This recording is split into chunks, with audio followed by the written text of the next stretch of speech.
আরে যে ইমাম সাহেব, আরে তুমি কোথায় থেকে আসলে? আরে যে ইমাম সাহেব, এই দুনিয়াতে তো আমি অনেক মানুষকে মেরে ফেলেছি। আচ্ছা, আমার মতো কি কেউ এই গুনাহগার আছে কিনা? পিছনের জঙ্গলে গিয়ে দেখো, তোমার চেয়ে সব থেকে বড় অপরাধী আছে। এক্ষুনি গিয়ে আমি ওকে শেষ করে ফেলবো।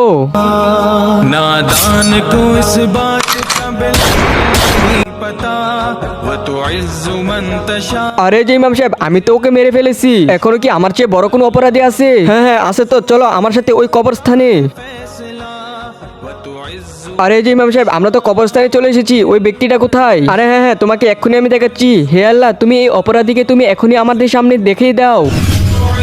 मन আজকে দেখবো শয়তানকে হারিয়ে কি আল্লাহকে জিতিয়ে দেয়। আল্লাহর এই সুন্দর ছবিটাকে ভালোবেসে থাকলে ভিডিওতে লাইক দিয়ে চ্যানেলটাকে সাবস্ক্রাইব করে দিবেন। আর যদি শয়তানকে ভালোবাসো তাহলে কিছুই করতে হবে না। আর কমেন্টে সবাই আল্লাহর নামটি লিখে যাও।